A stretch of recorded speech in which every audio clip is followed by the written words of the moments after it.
I'm a big believer in this idea of campaigns. So campaigns are a combination of the medium, which is important. It's the message. What are you actually saying? Are you getting people's attention? And what's the offer? Are they taking action? No one medium is going to build your entire business. It's messy. It's unfortunate. It's more expensive and time consuming than we want it to be. But a really good business is not built on just one effort. And that's why we love the Allbound reference, because you need a toolkit with all the tools.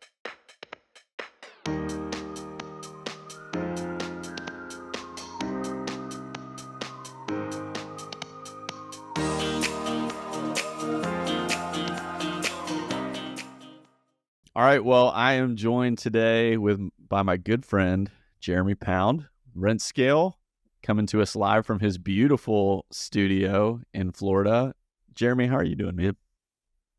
I'm doing fantastic. It's always good to spend some time with you, Ben. I just saw you last week in person, which was even better, but thanks for having me on.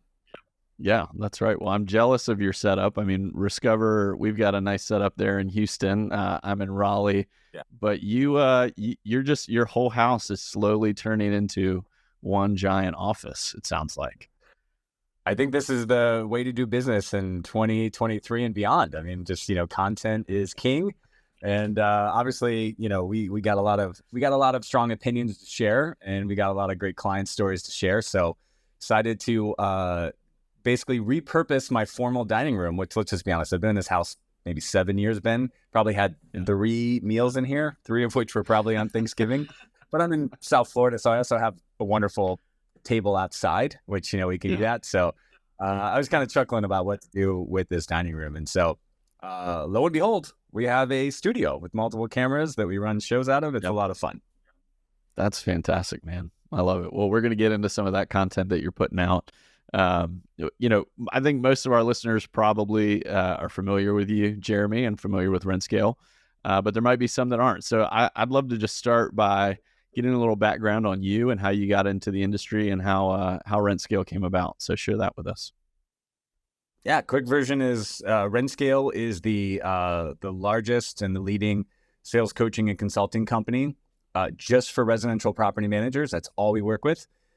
We've been around for about 5 years. We've probably worked with close to 500 property managers at this point. We hire a lot of sales professionals, or BDMs, as we like to call them, for the industry. I think we've hired for close to 200 companies. And then within those companies, if we actually count the bodies, it's probably close to 300 or 400 people. It's all we do is work with residential property managers, and we want them to systematize their customer acquisition and sales process the same way they systematize everything else. I was doing this for other types of service-based companies before, and our mutual friend Jordan Vuela from Lead Simple found me, had me on his podcast about 5 years ago. I think I woke up the next day with like 15 leads from property managers, and he was definitely right that the industry was ripe for really growing the customer acquisition function. And so we partnered up. We started RentScale, and the rest is history in the making. I love it, man. Well, let's talk a little bit about that. I've been in the industry about 5 years as well. Started out with Filter Easy, Second Nature, and I felt like, especially at NARPM National this year, like it feels like a lot has changed, even in that small, window of time, 5 years. The amount of vendors that are in the space has obviously grown. You see more and more people getting involved in NARPM. I'd love to hear from your perspective, like, especially as it relates to business development. What have you seen in those 5 years that, when you first came in, obviously you recognized a pretty significant opportunity. What have you seen change over the last 5 years, and where do you think the industry is headed? Well, a ton's changed, and a ton of innovation. It seemed like it happened right before I entered the industry, which was really exciting. And I think you were a big part of that, Ben. Kind of the stuff you guys were doing at Filter Easy, and just seeing those vendors and the Lead Simple and the software, it was exciting. I was like, wow, there's so much innovation happening right now. And then to see what's happened since then, it almost makes it comical to think what happened before that. But what I'd really say, as I watch this, I've always said that from the beginning, when I got in the industry, everyone says, hey, other businesses don't understand property management. Don't take any advice from anybody who hasn't run a property management company. That was like the prevailing conference thoughts when I got here. And while I understood there were some unique things about property management, I thought that was crazy because all of the best innovations and the best business breakthroughs I've ever seen usually were adopted from another industry. It's like somebody did this, who can be the first one to repurpose that for us? And so I thought that was really exciting when I came in because I just said, all I've been doing is growing these service-based companies, which is what a property manager is, right? It's a service-based company, which selling services is very different than selling products because the day you sell that relationship, that's when everything starts. Whereas if you're selling a car or wireless service or something like that, it's just kind of like they walk out the door and you never see them again. And so that's always what I've really focused on. That's all the businesses I've run personally. That's what I really saw was the case here. And so, hence obviously the more doors, less drama. The idea there is, if you have the opportunity and the choice to pick the right clients, the rest of your business is actually much easier to run. And so it's all kind of this, focus that I've always had. But being in other industries and kind of watching this property management evolution, I'd say what we're experiencing right now, Ben, is exactly what every industry goes through. It's the natural maturation cycle of any industry. Day one, 2005, maybe, before even like the crazy, rush to property managers when the great financial crisis hit and the real estate market crashed and people couldn't sell their homes, all you had to do was put your shingle out. If you were a property manager, you were probably one of the only games in town. And so your marketing sophistication had to be, I am a property manager. Fast forward to 2023, let's just put in property management Boca Raton. I'm going to get pages of options. And so clearly the market has shifted, which has caused things that have worked for a decade or more for some of our clients to all of a sudden not work. Or it works because you're the first person and you've got the momentum and the reputation, but now new people are showing up and they're calling your clients and they're offering, they're basically innovating their offering. And now all of a sudden you're losing clients and you're not sure exactly why. And it's because now they have all these more sophisticated offerings. They found out how to lower what they charge the owner because they financially engineered the relationship to make money on different tenant fees or residence packages. And that's taking the burden financially off of the owner of the portfolio. So it's exciting. Stuff's moving so fast, Ben. And I know you're seeing that. And I know, Discover is a big part of the toolkit that's available. So, that's a long, convoluted answer, Ben, but it's moving fast and it's really exciting to see. But also, if you zoom out, it's just what every other industry has that started has gone through. So it's actually kind of easy to predict and see what's going to happen next if you just zoom out, look at any other industry that's just maybe 10 or 20 years ahead of us. Yeah, no, I think you're exactly right, Jeremy. And it's funny. I feel like, for us, obviously, we are a data provider for folks to go and find their ideal client. It's interesting. A lot of the conversations I have seem to fall into two buckets. One is new property manager. I need to go find the right people to talk to and get doors, or more of these well-established businesses that are saying, we grew really organically, lots of referral business, lots of leads to our website, but we recognize that the game is changing a little bit. And it's, to your point, it's the complexity seems like it's a lot more, right? Maybe you had a certain amount of inbound leads coming in, but that you're competing with more people for those, right? Or if it's one of the lead providers out there where you can purchase leads, same kind of thing, right? And so it's really interesting to me to see, you guys, especially in your clients, leading the way on, all right, we've got to diversify the way that we do things, right? We can't just rely on one method for growth. That kind of leads into my next question. I know one of the things that you guys have worked with a lot of folks on is building a sales playbook, right? And you mentioned systematizing the sales process. I'm curious, for somebody that really hasn't, maybe it's an owner operator that has been doing the business development out of necessity, right? They haven't taken that step to hiring a BDM yet.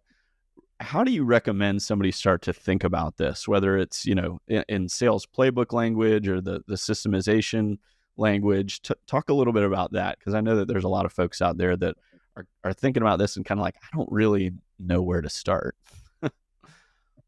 Yeah, it's a really easy entry point for me to have this discussion because, and again, I've never run a property management company, and I'm very impressed by the adoption and almost the zeal-like nature to adopt processes and to be consistent and to know that, while every maintenance request might be slightly different, it's nothing we haven't seen before, and we handle it the same way every single time. And our systems are floors. They make sure that the process is similar, but if there's an anomaly, then we allow for that and we get it back into the system as soon as possible. And I think it's so impressive. I mean, it is the first business book I ever read was the E-Myth, Michael Gerber, back from the 90s. It's just basically your business should almost be franchisable because it's so repeatable. And that is the inherent value of most businesses, is the predictable and repeatable processes. So most of our clients, when they call us, they agree that they can't imagine not having a process for collecting rent. They know exactly what to do if rent doesn't show up by the 3rd. They have a process for dispersing funds and reconciling the accounting and filing sending out tax forms at the end of the year. They've got a repeatable process for make-readies and turnovers. When somebody's moving out, they give notice. It's all documented. Somehow, when it comes time to find a new client, Ben, this is all black magic. It's just voodoo, and it just happens, and you can't systematize it, and it's just something that happens to you, and every prospect is different, and all real estate investors only want to talk to the owner of the property management company, and they want to know nitty-gritty nuts and bolts of everything, and that's just not true, right? That would be the same thing as all of my tenants want to know that they've got the most equipped GC to troubleshoot their dishwasher. It's just not true, right? And so we just think that, that is the next evolution. First, you systematize your processes so that you don't drown, you don't get sued, you can actually live up to what you've written in your management agreement and to your leases. And then from there, why shouldn't scaling your company, acquiring the right customers, qualifying the right customers, keeping and growing the right customers be just as systematized as the rest of your business? And so that's really what we do. And first, it starts with the mindset. I mean, you said, where do you start? It starts with believing that, because I got to tell you, you and I talk to, 100 people at a conference tomorrow. There's going to be a lot of owners that just say, yeah, the systems are great for the operations side. That stuff doesn't work on sales and marketing. And while it's a little harder and it takes a little more work to find out what does work, the things that do work are repeatable and systematizable. And so that's really kind of what I'm trying to evangelize for everybody. Picking your clients, knowing how to acquire them. It's hard work. It takes money. It takes testing. But when it works, that is truly, more doors, less drama. Right. Well, and I'm glad you mentioned E-Myth, because that's a great book. One of the other things too, along with that, is recognizing when maybe you're not the right person to lead that charge, right? Looking at your skill set, like so many property managers are great tacticians, right? They've got the operations side of their business down, but maybe they're not the best person to be out gaining new business. They're certainly a part of the strategy, and they need to be part of the accountability. But let's talk a little bit about the role of a BDM. And I know that you guys have, like you mentioned, hired and placed a ton in the industry. I'm curious. This is my favorite question because it's sales. What do you look for in a BDM? Who is the type of person that a property owner really needs to be looking for, especially if they're not a salesperson, right? And maybe it's not natural to them to look for certain traits. What do you guys really do to uncover who those best BDMs are? Oh, I love this question. And the answer is there's a lot to that, but let's start with the headline. Let's give the headline version of that. Most people have a misconception of who their salesperson should be. There's a lot of different personalities that sell a lot of different ways. For my clients, for myself, growing a scalable company, taking into terms the E-Myth mindset, I'm really looking for two dominant factors right away. Now, there's a lot of other things that matter. There's culture fit, there's, there's their communication style, there's a ton of stuff. But there's two things that I really start off with. And I find that when most of my clients get in trouble and they hire somebody that doesn't work out, it's because they've ignored both of these factors, I'm sorry. So the first dimension that I focus on is leadership. So if we get on a call, Ben, what's your propensity to lead the call? Do you sit back and let me take charge? Do you ask really good questions? And by the way, leadership doesn't mean dominating the conversation, right? In fact, he or she who is talking less is actually the more influential one on the call, but they're not waiting for the other person to take control. They're basically leading the conversation. And once you know that you're looking for that and you kind of get a little training on that, you can just get on a call with somebody and you can actually give them an opportunity to lead, and you can actually see what they do, which is very unique to sales, right? So if if we're hiring for a bookkeeper, we may not get that leadership, but when you're hiring for sales or a BDM role, you want them to have some leadership, and you want it to be stylish. You want it to be tasteful. You don't necessarily want it to be dominating. And I think that's the biggest misconception is people say, well, that's a chatty Cathy. They've got the gift of gab. All they do is talk. Therefore, they're leading the conversation. That's not always the case, right? That just actually may be like a nervous habit that they have, or a defensive mechanism. So I look for leadership. The other dimension that I look for is an appetite for consistency. They want to follow a process. They actually say, show me the best way to do this, or I will find the best way to do this, and I will do it the same way every single time. Yesterday was an unusual day for me because, we just got back from all these conferences. One of my salespeople, called in sick because they had a family emergency. So I had like 8 calls in a row yesterday, which was, that's an amazing day, right? Ben, I'm sure you and I would love to do that every day. But immediately I hadn't really been running sales calls for a while. And I just jumped in and I knew what the process was, and I knew how to ask the right questions, uncover everything. And even, me who loves sales and often as an entrepreneur is the last one to follow a consistent system, I just went right back to the system, right? And I did it the same way every single time. And I think we all know that there's a type of person out there. Many people watching this, Ben, a lot of my clients are not very good at following systems. We as the entrepreneur love to reinvent the wheel. We love to break things. That is called a rainmaker. Rainmakers are amazing at certain sales. The problem is rainmakers only sell when they're feeling great. They only sell when they show up on the right day and when everything kind of aligns for them and they're not busy doing other stuff. What we really want is what we call a top performer. And a top performer at RentScale is somebody who has high propensity for leadership, very consistent, and has an appetite for following a process. And if you get those right, a lot of other stuff can come together. They can look a lot of different ways. Somebody at the conference we were at, they're like, so like, clearly you know who a good BDM is, right? And she was like, is it female or male? I was like, I don't think we've ever really sliced it that way, but they wanted to know that, right? They were like, is it just, do women sell better or men sell better? And I was like, yes, absolutely. Right. And so, we've got former BDMs. It's really funny. We have a little trend. We have 3 former nannies that are amazing BDMs for us. Then we've got people that, were literally car salespeople. So it doesn't really, like, the background matters less than the demeanor and the appetite for that process and that natural propensity for leadership. So that's where we start. From there, we go into a ton of other things. But I think that's just, that's really, I think, usable advice the next time you're jumping on an interview and you're talking to somebody about a sales role. Gosh, I think that is awesome. I mean, that's a super helpful way to think about it. And, I think, like, kind of back to what you were saying about the rainmaker, like, I think for non-sales minded people, that person that's good talking to people, just, you'd be good at sales. Like, I remember being told that early on in my career, like, oh yeah, you'd be good at sales. And it was just because I liked talking to people. Right. And that's helpful, right? You don't want somebody that hates talking to people in sales, because they're not gonna enjoy their life very much. But really, that's just such a small piece of it. And I think another way to say, that the leadership thing you were talking about was, it's almost like they need to have a level of self-awareness, right?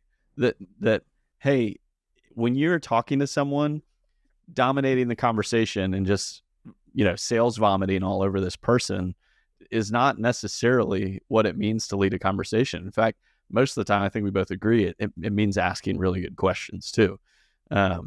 So that kind of leads me to the next piece of what you guys do, which I want to talk a little bit about Scale Club, right? And I think this is such an important aspect of having a sales person successfully onboarded, which is the ongoing support, right? it's a little bit similar to what we're talking about with your property owner relationship, right? Like once you bring on that property owner, it's really just the start of the relationship, and there's a lot of other things that need to happen to keep it. So talk a little bit about Scale Club, and maybe more generally too, just what's the best way that someone can set up that new salesperson for success, especially, you know, if they're outside of the industry even. How do you get that person onboarded successfully? And you know, absolutely share a little bit about how RentScale plays into that equation. We Scale Club is our baby. I mean, this is really, you know, the ultimate goal when we bring on clients is to help them go from replacing the owner as the only salesperson to eventually maturing to having a full-time salesperson, and then even up to the point where they have a sales team. So we're now Right. to the point, there's several years, Ben, where some of our clients are even hiring sales managers and they've got multiple BDMs, which obviously if it's working, you want to scale it. Everybody's got their own ambitions for their own company.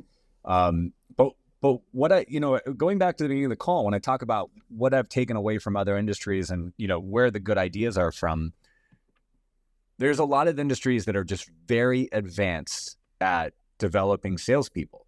And we have to remember, as owners and as managers, when we're trying to attract a top performer and retain a top performer, because think about how much money we put into training somebody, especially if they don't know the industry.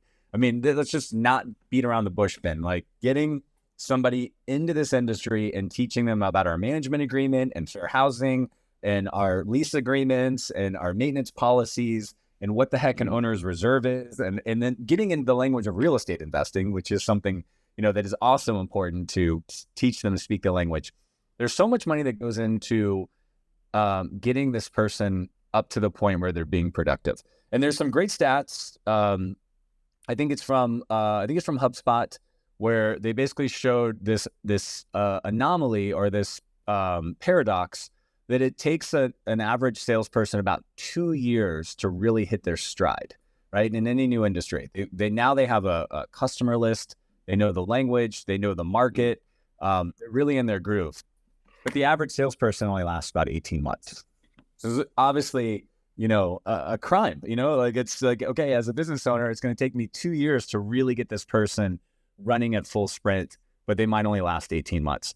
So Scale Club is kind of an idea of what I realized as a small business owner, myself included, when we're competing to attract and keep top talent, like you, Ben, or anybody that, you know, we really would like on our team, we have to realize we're not just competing with other property managers and like companies.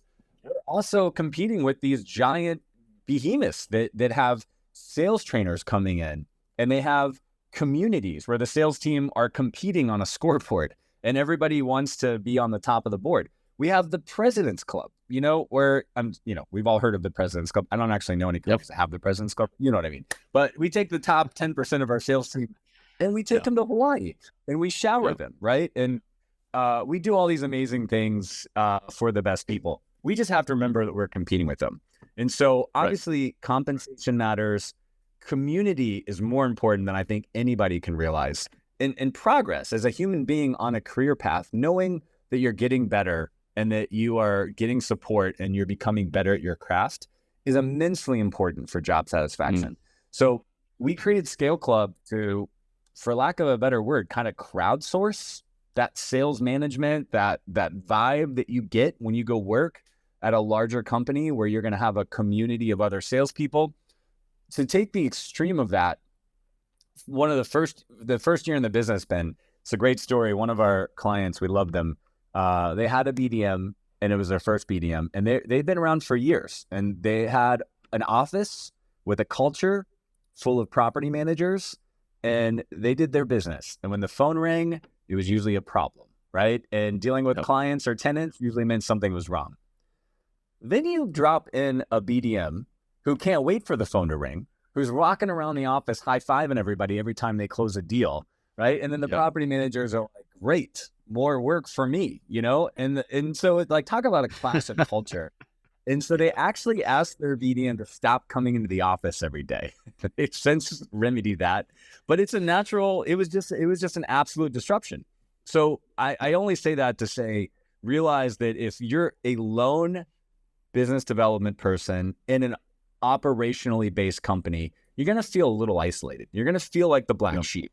And so Scale Club allows them to basically have peers in markets they don't compete with. So we're up to around 70 people. So I believe it's the largest community of sales professionals for property managers, at least in North America. I don't know if anywhere.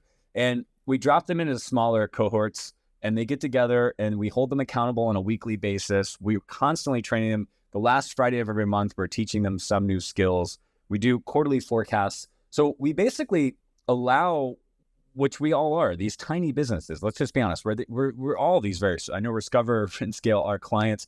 In the grand scheme of things, we're very small, but it allows us to still have quarterly forecasts, still have monthly scorecards, get people to have peership, help each other, high five each other when you win, and then basically share the knowledge. What's working for me might work for you, Ben, right? And so it just creates that mastermind community with a little coaching. So that was a vision. It's been great. Honestly, some people love it and they'll never leave. It's not for everybody, right? Because it is a community of accountability. It is a community of being your best self. And so for us, it's a little bit of a screening tool. Who's really going to make it? Who's really going to crush it? They're the people that want to get better no matter what it takes. Yeah. I think that's such a great point about community. And, to your point, right? Like I think it's such a great point to talk about the fact that you're not like competing with other property management companies in your market for salespeople, right? You're competing with the startups. You're competing with the second natures, right? Like that's the reality of the world. And so creating community in some way for people is really important. And most property management companies, you probably have the statistics, but if they have hired a salesperson, it is likely that they're a department of one, right? There's probably that top, 10, 15% that have multiple folks on that team. But for the most part, it's just one. And I mean, I can tell you from my experience, like everybody looks at Second Nature and talks about how great the culture is. Like I can tell you it's that community. Like it is the people that they hire and put around you. And, there's the healthy competition, right? Of wanting to see your name on that leaderboard, wanting to get to go on the trip at the end of the year for everyone that, hit quota, right? Like that stuff really does matter. And, to be honest too, like comp always is a part of that conversation. But, I really believe that there are a ton of A players out there that even if they're not top of the market for comp, they're going to stick around because that community is so good and they feel like they're developing as an individual, as a professional. Like that, just to echo what you've said, Jeremy, I mean, I think that is absolutely crucial. So I love that you guys have that community. And I don't know how easily we can do this, but you did, before we hopped on, you showed a little leaderboard. So, out of basically, let's call it 50 companies, 50 plus, because some of our companies have multiple people in Scale Club. These are the top 5 markets. So you see, so we never want to share our company's name, so we kind of abstract it. We just share the location, because then a lot of people hear numbers and they say, oh, someone's closing 60 doors. Like how big is their market, right? So I actually think that's really good data to share that. So, basically the thing that's really exciting to me is the bottom left-hand corner. So I told you we do quarterly forecasts. Going back to our original conversation around people say, hey, sales can't be systematized. You can't set expectations. It just happens when it happens. Well, we disagree. If you put a focus on anything, you can start to predict it over time. So we set forecasts. So we're really excited about 80% of our clients are to goal as of the quarter. This was last quarter. And so I think our whole community last quarter, this was our first time. The whole community closed over 1,000 doors collectively in one business quarter, which is very exciting.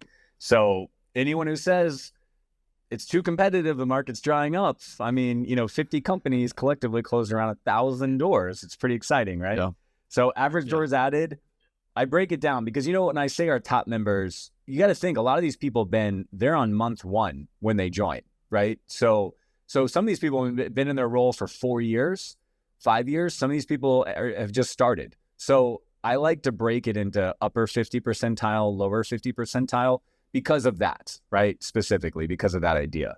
So top 50%, I mean, averaging about 15 doors out of around 29 leads per month. So it's about a 50% close rate overall. It's really hard to focus on a close rate because, you know, you're going to talk about inbound, outbound in just a moment. You know what I mean? I love when people tell me, they're like, well, you know, I got a great close rate, Jeremy. I close 100%. I'm like, okay, well, you know, how many leads a month do you get? And they're like, well, last month I had 3 leads. And I'm like, one was my mom's boss. The other one was my cousin. And I went to high school with the third one, but I got 100% close rate, you know? Yeah. I'd much rather have a 20% close rate and be getting 50 leads a month than have 100%. Yeah. So it's just really how you look at it that way. So yeah, that's the scoreboard we like to bring up on This Week in PM every time. About once a month, we share that with the community. I love it. Well, yeah, let's talk a little bit more about that inbound, outbound conversation, right? You've got a really cool event coming up here in December that I want you to talk about, and tell us a little bit about why you're putting on this event and kind of what prompted it. Yeah, so every year we do this. Actually, you know, the event was something I did before I was in the industry. I would just do this because, I mean, you know, again, big companies, they have these giant sales kickoffs every year, or they send people to these huge conferences. I mean, think about us, you know, in the property management industry. When you go to a broker owner and you see what's happening, how do you feel when you come home? You feel more connected. You feel more like, hey, the struggles I'm going through are just like everybody else's struggles, or I'm actually doing pretty good. Or, you know what? I thought I was doing great. I could be doing a lot more now that I got into a room with some other people. So we were doing this before when Jordan from Lead Simple brought me in the industry. It's a fun story. He's like, hey, everybody's going to be in Salt Lake City. I think it was maybe a big franchise conference or something like that. He said, I think I'm going to have a ton of clients in Salt Lake City in 4 weeks. He's like, I can fill a room with like 50 to 100 people. Can you be ready to run an all-day sales conference? I was like, maybe. I was like, I think so. I was like, 4 weeks. So I was like, well, what are the chances he's actually going to pull it off? Well, he did. And in 2018, I think it was, at the end, you know, he basically filled a room at the Peabody Hotel in Salt Lake City. And it was great because it really kind of like created the culture and the idea that we've celebrated ever since. So we started Sales Mastery. And it was just an idea of like, hey, what's working? What could you be doing? What are some ideas from outside the industry? What are our clients seeing that are working? And we just get everybody in a room. And then the goal is you go home with a plan, you know? So it's very workbook heavy. It's very interactive. We were doing live sales practice. We were doing lots of activities. So it's not just to come sit back and just like, whatever happens, happens. Maybe I get a good idea.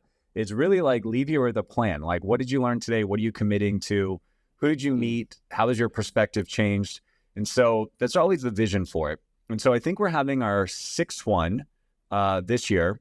We obviously took a little pause during COVID, but we're back to it. We were doing a couple a year before that. Now we've really just, there's so much that goes into it, Ben. We've just decided once a year is really what we can do, which is great. So we always hold it in December because the goal is you kind of go into the next year with a plan. That's what we're hoping everybody leaves with is what's your marketing plan for next year. So that's the vision for it. We've been having it in Lauderdale. We are anti-hotel conference. So you go to all these conferences, there's no windows, you're living in a fluorescent bath of light for 5 days, terrible food. It's stuffy, everybody is dressed up. The AC is always somewhere between 10 degrees too cold and 10 degrees too hot. Like we always try to find a cool vibe. So from Nashville to Salt Lake City and Lauderdale, we were in the kind of the coolest, like top level floor with like all glass windows overlooking the ocean. This year we're going to Austin. So we're right downtown. We're, kind of combining it with the Lead Simple University week that they're having. So we're just a couple blocks away. We got this. And this year, we're doing something cool. We may mess it all up. I don't know. But instead of having a stage at the end of the room with a screen behind you, we're actually going to do like theater in the round. So we'll be in the theater in the middle. Everybody will be around us, and we'll have these giant light boards on the wall because we want it to be interactive. It's a workshop. So we want people to participate. So we want it to be less about PowerPoint and slides and more about amazing ideas and interaction and shares. We're going to have lots of interactive workshops, and we're going to share a ton of cool case studies of what's happening. So the theme this year is what we believe in and that we're trying to get more clients to adopt, and that is this idea of Allbound. So obviously, I'm on the Grow Outbound show, right? And Outbound is amazing. And I'm a big believer in Outbound. I think we've grown RentScale largely through Outbound because unfortunately, Ben, nobody's Googling property management sales consulting. So there's not a lot of SEO that I can do or a lot of natural searches I can do. I just got to go out there and I got to introduce myself to our clients, right? And the same thing, why should our clients, as you're a big advocate of, just focus on the business that comes to them? Again, maturation of the industry, 2005, 2015, you could just be a property manager, and that's all that mattered. I'm looking for a property manager. Now people are looking for the property manager that fits them. And so we need to go out there and find the right clients. So we're calling it Allbound, which is not a term we made up, but a term I love. And so within Allbound, we're talking about there's no one way to do it. You need everything in your toolkit. And so the 3 pillars of Allbound are inbound, which would be your natural SEO, be your pay-per-click marketing, any kind of marketing where people are calling you. All the leads we love. Every business owner says, I never want to give up sales. But I'm like, no, you actually do want to give up sales because you only want to talk to the guys that are calling you ready to buy in 2 days. As soon as somebody says, I'm talking to 3 people, you get annoyed. As soon as somebody says, well, I'm not really sure if I'm ready to do this until next year, you get annoyed, right? So yes, we all love those inbound, cherries that just fall in our lap, right? But that's not all of sales. You can't grow a whole business based on that unless you just want to add 7 doors a year, 15 doors a year, maybe. So we also need outbound, which Ben, I'm sure this whole podcast is about, and the listeners know. Going out there and identifying those clients, which we love Discover for that. Building relationships with those. Just to get on my little soapbox for 1 second. I think the reason that people think outbound doesn't work is because they think cold calling is calling 1 million people one time or sending an email to 1 million people one time, right? Outbound is about relationship building. That's really what we've done here at RentScale. So much like you, Ben, I mean, we think there's only around 10 to 15,000 property managers in North America that we really want to be doing business with. So why would I give up on them if I call them one time and they say, we're not ready, we're not interested? Why would I do that, right? I'm not selling life insurance where I've got millions of prospects or something like that. I'd stay in touch with that person overall. And then the last pillar, which is a term I think we have made up. I'm not really sure. Don't fact check me on this, but we call it Nextbound, which is what we all love. And that's who knows your next client. It's referral marketing. So many deals in property management come from somebody who knows your next client, not just real estate agents, but all kinds of financial people, trust and probate attorneys. This is something I think everybody overlooks. I mean, just think about how many properties fall in the lap of certain trust and probate attorneys, and why do you not have a relationship with everybody in town? So we call that Nextbound. So Allbound is inbound, outbound, and Nextbound. And we think everybody's toolkit should have all of those, right? Not just one of those. So that's really the spirit of this conference. That's awesome, man. I really love that. Well, and as a quick aside, that event that you did in Salt Lake City was actually the first time you and I met. I was out there with Filter Easy. I think we maybe like sponsored it or something, or at least had a seat. And I remember me and Andy Props being called up to the front of the room to role play a situation, which I just loved, because that's, I mean, for folks out there that are in sales that are not role playing, like, you are missing out on true good practice. Like, that is something that should absolutely be a part of your weekly routine. And that was a lot of fun. I'm glad that we've got that video on our Facebook page, Ben. I think we have the video of you and Andy up there. A little quick, because it was so great, because Andy just knew you weren't in the industry as a BDM, and he just totally tried to eat you alive. And I think he even joked around and he said, well, do you use Filter Easy? as a Yeah, prospect. yeah, that's right. Which is No, well, and the fantastic. funny thing about that, at the time, I think I had been at Filter Easy for like 3 or 4 months, so I was not even very acclimated to the industry at that point, even though I worked for Filter Yeah, Easy. you So came yeah, up it's like a always good to champ, man. That's amazing. hey, you gotta be on your toes. Good salespeople can pivot at any moment. Can we make sure we link to the video in the show notes? We got to link to the video of you doing practice because that's Yes, so good yes, to see that I journey. And I will. didn't I even will know that you find were it. that new to the industry, Oh which yeah. is amazing. And I want to go on that story. Just one thing I want to say is, if you're interested in going to the event, it is December 4th. The website is salesmastery.live. Yes, you can get a .live domain. I didn't know that, but salesmastery.com Mm, was not available. So yep. salesmastery.live, which is great because we actually call it Sales Mastery Live. It's in Austin, Texas on December 4th. So if anybody's listening, they want to go, highly recommend it. We're going to cap it at 70 people. It's definitely going to sell out. And as Ben is sharing, it is going to be fun and exciting. And you'll be talking about this 5 years later, like Ben and I are still about Salt Lake City. I love it. Yeah, no, that's exactly right. Well, and we'll make sure we plug that link in the notes as well. Um, yeah, Jeremy, my closing question for you. So we talked about inbound, outbound, next bound, which I love that, by the way. I think a lot of times when I talk to folks in business development or owners that are starting to think about systematizing sales or, starting to do marketing outreach, right? I think a lot of people get really overwhelmed by the amount of options that are available to them, right? All the different things that they could do. I could send direct mail pieces, I could send emails, cold calls, go to networking events, right? Like there's a lot out there. I guess my closing question to you would be, how would you direct someone that's just getting started, right? Like what is the best way for them to think about this in a way that isn't going to overwhelm them with trying to do 50 things and doing none of them well, if that makes sense? So I love this question. We talk about this all the time, Ben. I was just talking about with Jordan from Lead Simple about this. My realization around the fallacy, because we have to kind of have the right mindset going into this. So the short answer is there's no one way. People at the booth last week at NARPM National, everybody says, "Hey, what's working right now? What is everybody doing?" Right? Everybody's looking for the hack, the one thing, Yeah, right? right.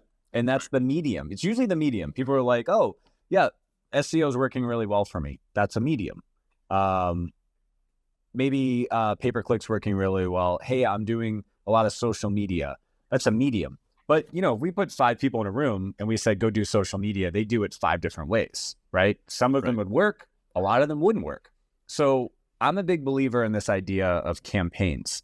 So campaigns are a combination of the medium, which is important. It's the message. What are you actually saying? Are you getting people's attention?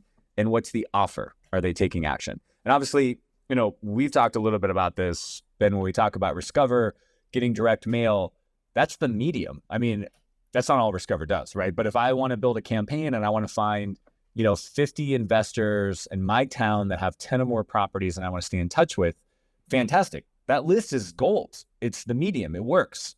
I know if I direct mail them, it'll work. But if I don't have the right message and I don't have the right offer, maybe they open the letters, but they don't do anything, right? And so that's Right. why it's so important to really have a campaign mindset. So within that, lots of things work, but just doing them doesn't mean you're going to be successful, right? I Right. know a lot of people that are successful with pay-per-click, and I know a lot of people that waste a lot of money on pay-per-click. Same thing with Right. social media and other things, right?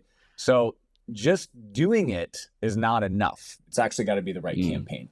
And the reason that we have the Allbound conference is what we talk about all the time is no one medium is going to build your entire business. It's messy. It's unfortunate. It's more expensive and time consuming than we want it to be. But a really good business is not built on just one effort, right? So I'm thinking, our mutual friends, we're thinking back to your time at Second Nature. Second Nature throws the best conference, campaign I've ever seen, right? Between the parties, the way they pick people up, the things they do. I'm sure that Second Nature doesn't just sit around and say, well, we got nothing to do the rest of the year until the next conference comes up, right? They're clearly doing other things in the meantime. I've watched you guys show up to local chapters. you're hanging out with people. So it's a great analogy that I think a lot of us in the industry can relate to, that it's not one thing that's going to save your company. And that's why we love the Allbound reference, because you need a toolkit with all the tools. You can't just have a hammer. Sometimes you need a screwdriver and sometimes you need a tape measure. They're all important. And so to me, the fallacy is this idea, and I get it because we're efficient people in the property management industry. We want no waste. But customer acquisition, sales, and marketing is not a zero waste activity.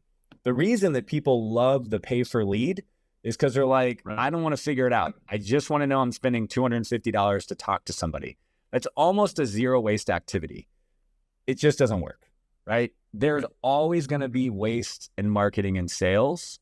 And so you've got to be doing a lot of things. The danger is the lost opportunity. It's not doing enough. It's just sitting around and saying, I'm so afraid to waste any money. I'm so afraid to try something that's not going to work. And so therefore, I'm just going to sit here until somebody calls me. So unfortunately, guys, marketing and sales is not a zero waste effort. You've got to be trying lots of things, find the things that work and dial it in, but it's going to be a whole toolkit, not just one tool. Yep. I think that's so good. That's a great way to end too. I mean, I think, like you said, a lot of us really want efficiency, right? We want, especially when in a process business like property management, you want things to be efficient. You want them to work and run well and predictable every time. And that's not how sales is, right? There's a lot of variables. It's so much of it, especially as it relates to outbound, is around your timing and your consistency with your message. And is it the right message, right? And I think for a good salesperson, that should fire them up, right? That should get them excited about this idea of being out and planting lots of seeds and seeing what comes back. Yeah, I just want to add, because you know this as well as I do, and it's so much what you and I talk about. Like just this week, I think we closed a client that we originally talked to 5 years ago, right? Yeah. And we followed up. We've invited him to events. But because we have a list like you get with you, right, which is really where I was going with this idea, is that whole zero waste idea is I get a lead on August 1st, and I either close it by September 1st or I don't, and it's either a win or a loss. It's just not how our business works, right? No. So my property manager has been treating me great. I love them until they're not, or until I buy a second property, or until your product changes and you offer me something I didn't know. So I know that we've both done this, Ben. And so, I mean, I'm constantly reminding our clients and our staff, we're closing deals that we reached out to years ago.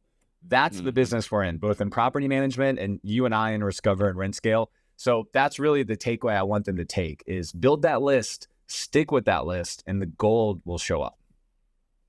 That's fantastic. Well, Jeremy, it's been a real pleasure having you on. Like I said, I mean, I feel like you and I could go for a couple hours on this stuff, but we covered a lot of ground today, and very excited for Allbound and the work that you're doing to set people up for success in 2024. I mean, that's huge. Sales kickoff, in the words of my former boss, Scott Stallwork, it's the best time of the year. It's like Christmas for salespeople.